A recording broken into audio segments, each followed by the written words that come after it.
Hey, what is up mortals? It is Bubbly Nami here, and welcome to part 4 of What If Deku Started with Black Whip. Just wanted to greet you guys, but now just sit back and relax, you're in for a treat.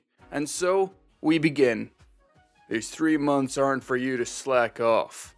Remember, you're aiming to become pros, so push beyond your limits, Aizawa said to the class of 1A standing before him, to which they replied with an enthusiastic yes. The class had successfully finished their first semester, rounding off the term with a racy practical exam. That put their grit to the test. Some excelled passing the exams, whilst others failed, but each and every one of them gained a lot of experience from the exams. I'm pumped for this camp. Aren't you too, Izuku? What's wrong? Uraraka said, coming up close to Midoriya. The students were gathered round, waiting to be loaded onto the bus to begin their trip. Oh, nothing. I'm just a little hot. Midoriya answered nervously. She was so up close, something he wasn't used to. He had to avert his eyes so they wouldn't trail off to somewhere else. Being able to put aside their differences, Midoriya and Bakugo were able to pass their exams. They took a big gamble in the exams, which luckily paid off, considering we were up against the enigmatic symbol of peace, All Might. Then, following that, recently Midoriya had an encounter with Tomura Shigaraki, the villain who had spearheaded the attack on the USJ. Class 1A boarded their bus. So did 1B, a class with students that mostly felt they were walking in the shadows of 1A. Hopefully during this training, tempers wouldn't fly between them. The engines of the buses revved to life and set off to the path towards the camp. The hours seemed to go slowly. At first the bus was bustling with chatter, but it quickly died down as students slept off or sighed tiredly, eager to get off the bus. Finally, the bus came to a halt after agonizing hours. The students groggily stepped out of the bus, stretching their cramped limbs. Midoriya stretched out and yawned till he was satisfied. He looked on in awe, seeing the widespread forest surrounding the mountain range. There was so much vegetation you could hardly see anything save the trees. Parked just beside the bus was a black car. The doors of the car flew open, and out came 2 eccentric ladies dressed up like cats. None of the students seemed to know who they were. Looking on were perplexed faces. Except for Midoriya, of course. He babbled joyfully, explaining who they were. Apparently, these ladies were the heroes that would work with them for the training camp. Then why are we all the way up here? Uraraka asked, confused as much as the others were. They were told their camp was all the way down the mountain, far into the forest. But why were they at the top of the mountain? Slowly the students began to put 2 and 2 together, hurriedly turning back to load themselves back onto the bus. You should have known by now. Your training camp begins now, Aizawa said. Suddenly, the hero in blue, known as Pixie Bob, jumped in between the students and the bus, startling them.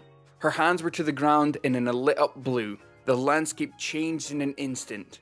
A huge mass of fluid earth erupted, sweeping the confused students off the top of the mountain down to the entrance of the forest below.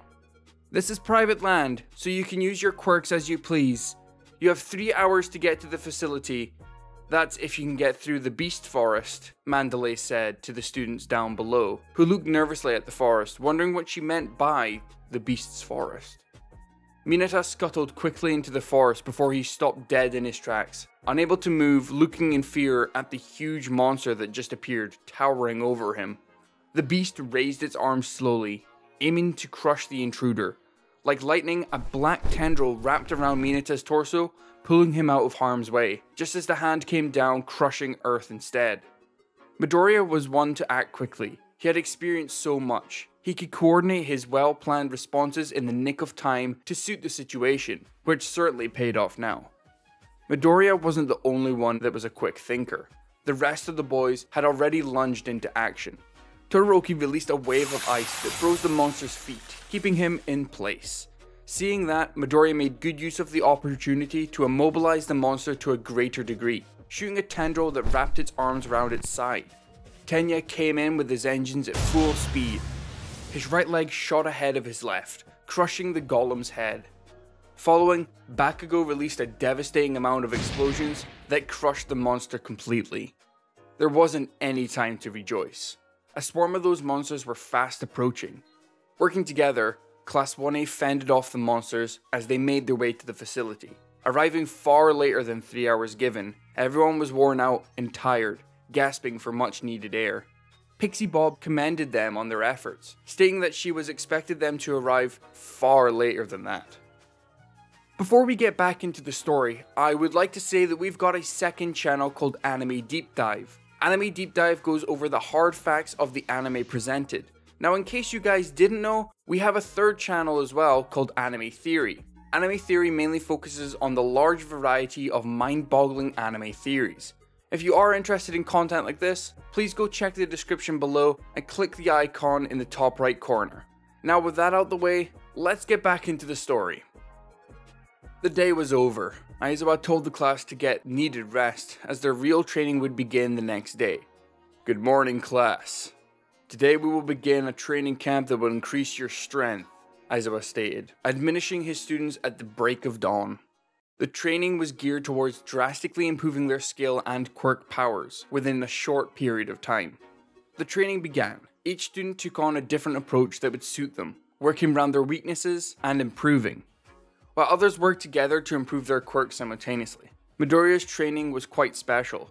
His quirk worked around restraint and was quite similar to Aizawa's binding cloth, so the teacher took the time to train with him, teaching him how to bind effectively. Aizawa threw out his bind cloth, many lines of those material curving outwards to home in on Midoriya. Midoriya timed the attack. The first strip came. He quickly turned his torso to the right as it glided past him.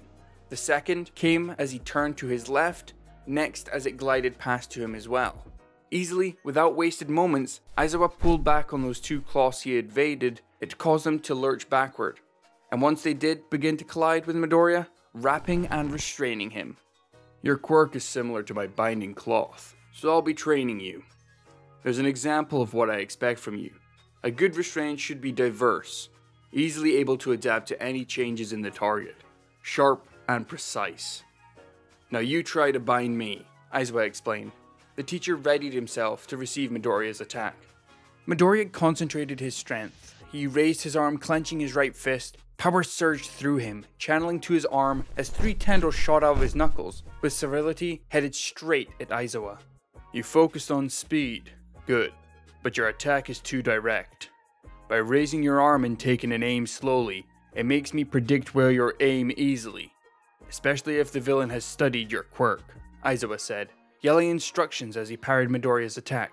Using his cloth, he parried two tendrils. They had more power and force, but he was able to knock them off course slightly and ducked low as the last tendril blazed past. And when your attack is too central and easily read, Aizawa said, trailing off momentarily. Quickly, his arm stretched out, grasping the tendril overhead with his left arm. Yanking fiercely, he pulled Midoriya, dragging the boy down to the ground. You got done in by your own bind, Aizawa finished. You'll take it again, from the top, till you can bind me. The day ended, with everyone as tired as the day before. Midoriya was worse off. Aizawa was relentless. He made Midoriya try over and over, getting beat down as he didn't bind Aizawa at all. The teacher promised they'd continue the parry until he succeeded. The students set off to make their meal with the ingredients provided to them. Munching down hurriedly and greedily, the goal was to fill their bellies. Taste was irrelevant. The third day came. Everybody went to their respective training site and went at it furiously. Aizawa stood intimidatingly over Midoriya, who laid in the dust. Their sessions continued, and instantly he'd noted rapid improvement in Midoriya. He'd taken the advance, and now his attacks weren't as central until they needed to be. The tendrils curved round in an uncertain trajectory. He could easily change, quite easier than bind cloth. He was close to restraining Aizawa, but no smoke. Well, you've certainly improved overnight, but we'll kick things up a notch from here. This time, I'll be aiming to bind you as well, and I'll use my quirk. You may think it's unfair, but that's the reality you'll have to face with the villains. That was definitely a lot for Midoriya to handle, but Aizawa was correct. A villain wouldn't hold back to the full extent of their powers against him, so he'd have to be ready. He rose up, putting some meters between them as he readied himself. Silence passed between them, aside the agonizing wails of the other students. Aizawa's goggles were over his eyes now. Well, he took a stance, but he hadn't attacked. An opportunity Midoriya would capitalize on.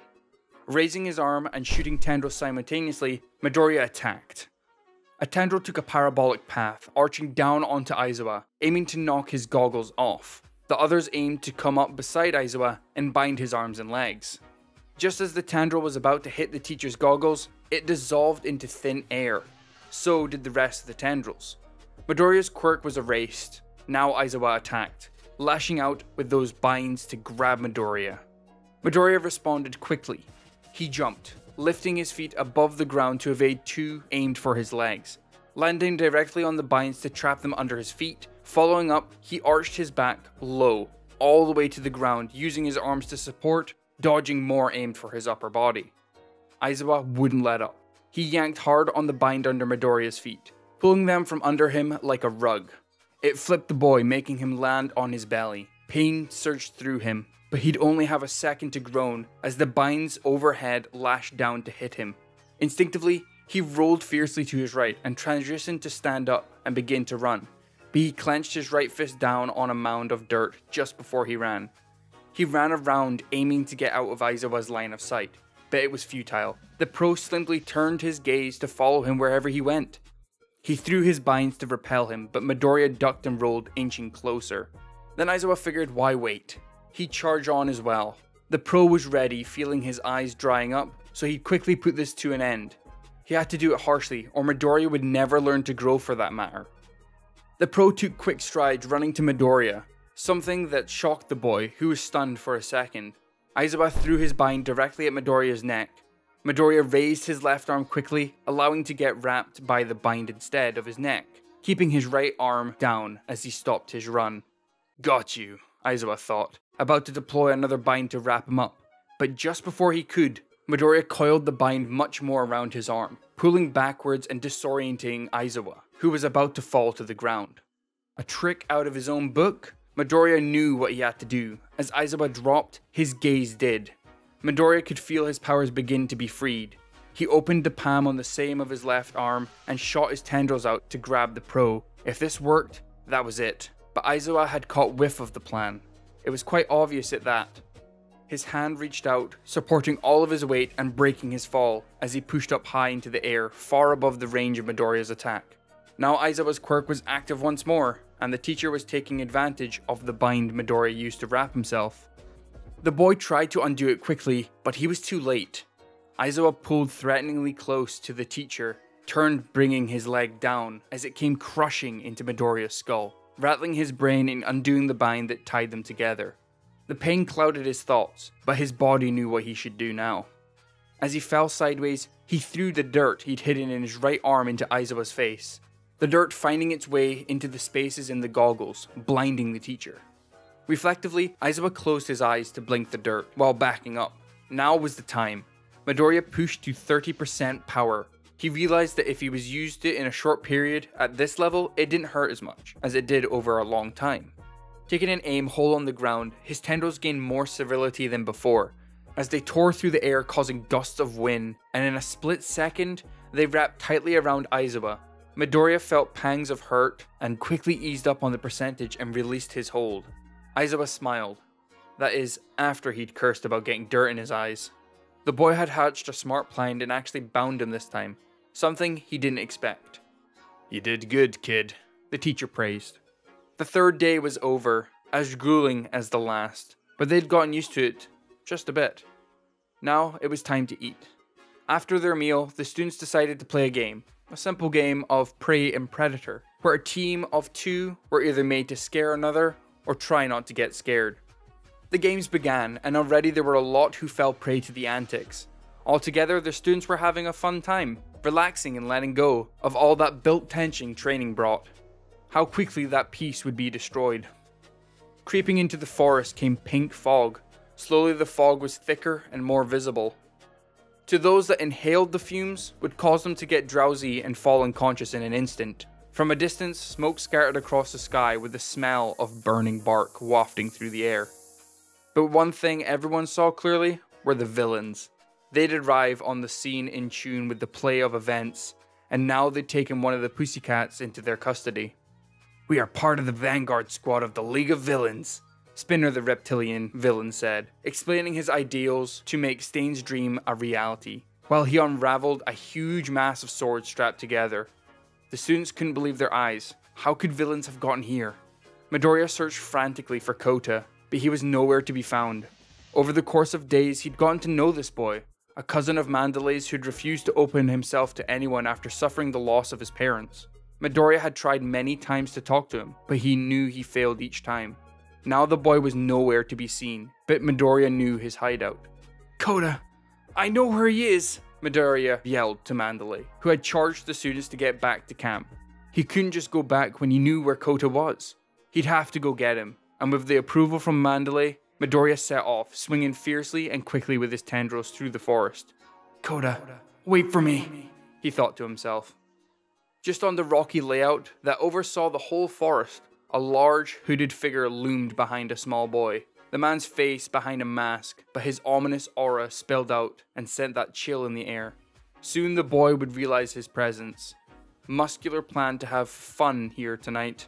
It was the first time in a long time he could run loose. Thank you all for indulging yourselves in the story thus far. Hope you're enjoying it. Now there are a few more things that I'd like to go over before the video ends. Firstly, we've got a second channel called Anime Deep Dive.